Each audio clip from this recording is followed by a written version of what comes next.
నమస్కారం అందరికీ. మన బాడీలో అనేకమైన రసాయన చర్యలు జరగడం వల్ల అనేక రకాల హార్మోన్స్ విడుదలవుతాయి. ఈ హార్మోన్స్ అనేవి మన ఆలోచనలని ప్రభావితం చేస్తాయి. మరి ఈ హార్మోన్స్ అనేవి ఉత్పత్తి అవడం వల్లనే మన శరీరంలో అనేకమైన ఆలోచనలు, బాధ, కోపం, చిరాకు, సంతోషం ఇలాంటివన్నీ కూడా ఎమోషన్స్, ఈ భావోద్వేగాలన్నీ కూడా హార్మోన్స్ ప్రభావితం చేస్తాయి. కానీ మనం చాలా అనుకుంటాం, మనకు సంతోషం కలిగినా బాధ కలిగినా దానికి కారణం వేరే వ్యక్తులు అనుకుంటాం. కానీ మన సంతోషానికి కానీ బాధకు కానీ గల కారణం మన శరీరంలో ఉన్నటువంటి హార్మోన్ల యొక్క ప్రభావం. అయితే మనకు సంతోషాన్ని కలిగించేటటువంటి హార్మోన్స్ 4 రకాలుగా ఉంటాయి. Number 1 serotonin, next endorphin, next oxytocin, తర్వాత డోపమైన్.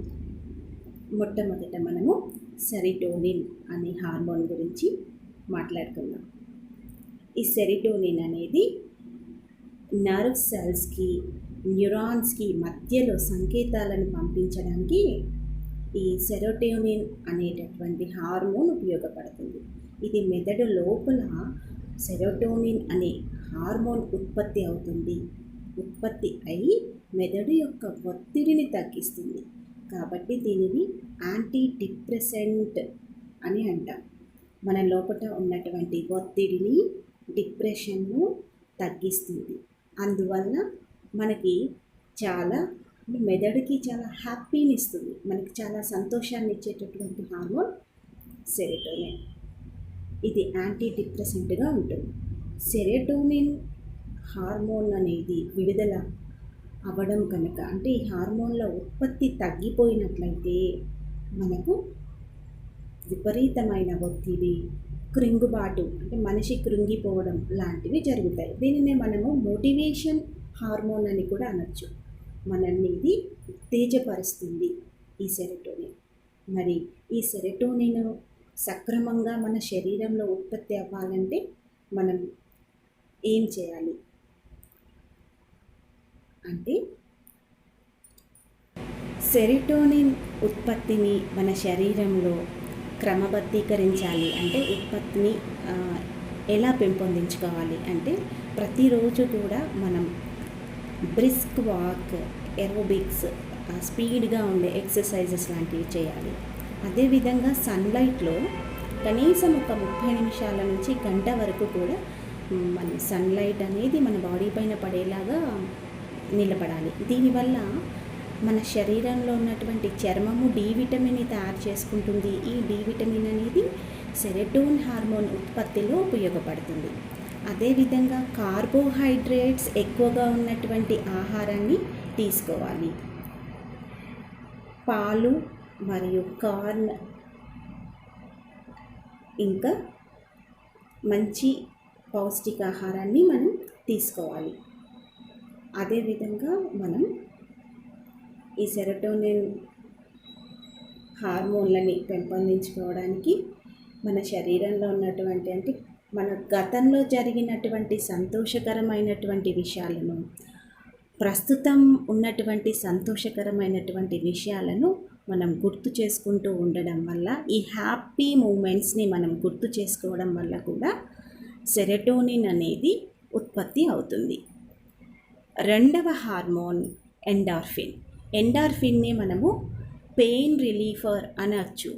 మన మెదడులో ఉన్నటువంటి ఆ బ్రెయిన్ యొక్క ఒత్తిడిని తగ్గిస్తుంది. మన శరీరంలో ఉన్నటువంటి బాధను తగ్గించేటటువంటి హార్మోన్ ఎండార్ఫిన్. ఇది మెదడు లోపల ఈ హార్మోన్ ఉత్పత్తి అవుతుంది. మరి ఎండార్ఫిన్ హార్మోన్ సక్రమంగా ఉత్పత్తి అవ్వాలంటే మనము డార్క్ కలర్లో ఉన్న చాక్లెట్ని తినాలి. అదేవిధంగా స్పైసీ ఫుడ్, కొంత కారంగా ఉండే ఆహారాన్ని తీసుకోవాలి. ఎక్సర్సైజ్ని చేయాలి. హాస్యాస్పదమైనటువంటి పుస్తకాలను చదవడం, టీవీలో మూవీస్ చూడడం, హాస్యాస్పదమైనటువంటి సన్నివేశాలని గుర్తు చేసుకోవడం వల్ల కూడా ఈ ఎండార్ఫిన్ అనేది సక్రమంగా ఉత్పత్తి అవుతుంది. ఆక్సిటోసిన్ అనేది స్త్రీలలో ప్రెగ్నెంట్ టైంలో శిశువు జన్మించేటప్పుడు గర్భసంచి యొక్క గోడలని వ్యాకోచింపచేసేటటువంటి హార్మోన్ ఆక్సిటోసిన్. ఇది కూడా హ్యాపీ హార్మోన్. ఆక్సిటోసిన్ అనేది మనకు ఆత్మీయులు, తల్లి తండ్రులు, ఫ్రెండ్స్, అదేవిధంగా భార్యాభర్తలు వీళ్ళు ప్రేమని వ్యక్తం చేసుకోవడం, ఒకరిపైన ఒకరు వాళ్ళ యొక్క నమ్మకాన్ని కలిగి ఉండడం, మన ఫీలింగ్స్ని మనం ఎవరితో అయితే షేర్ చేసుకుంటామో,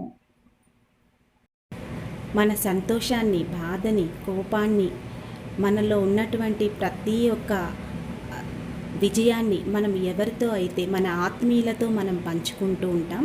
ఇలా పంచుకోవడం వల్ల ఈ ఆక్సిటోసిన్ అనేది విడుదలవుతుంది. ఈ ఆక్సిటోసిన్ అనేది హ్యాపీ హార్మోన్. మనం ఒకరిపైన ఒకరం ఆత్మీయంగా ఉండడము, ఒకరిపైన ఒకరము నమ్మకాన్ని కలిగి ఉండడము, ఇలాంటి క్రియల వల్ల ఆక్సిటోసిన్ అనేది సక్రమంగా విడుదలవుతుంది. డోపమైన్ అనేది హ్యాపీ హార్మోన్స్లో ఒక ప్రధాన భాగంగా మనం చెప్తాం.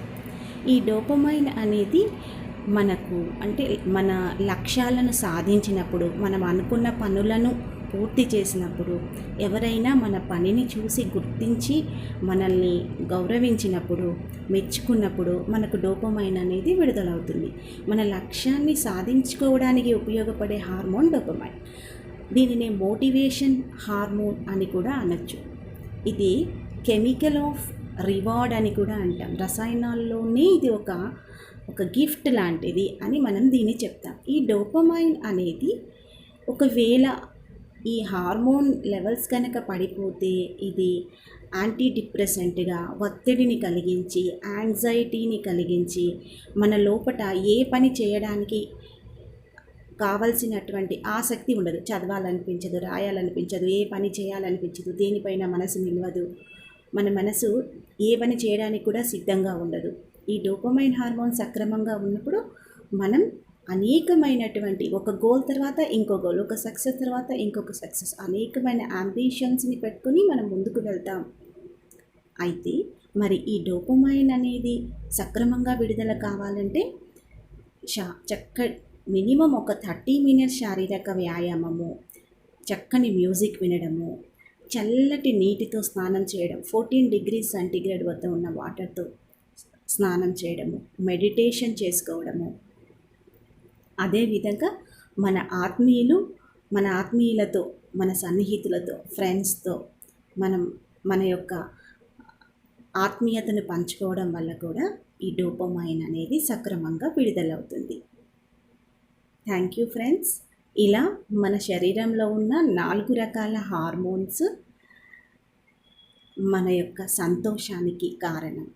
మరి ఈ హార్మోన్స్ తగ్గడం వల్ల మన లోపల బాధ, చికాకు, ఒత్తిడి, ఆందోళన, డిప్రెషన్ అనేది ఏర్పడుతుంది. కాబట్టి ఈ హార్మోన్స్ని సక్రమంగా పెంపొందించుకోవడానికి ప్రయత్నిద్దాం.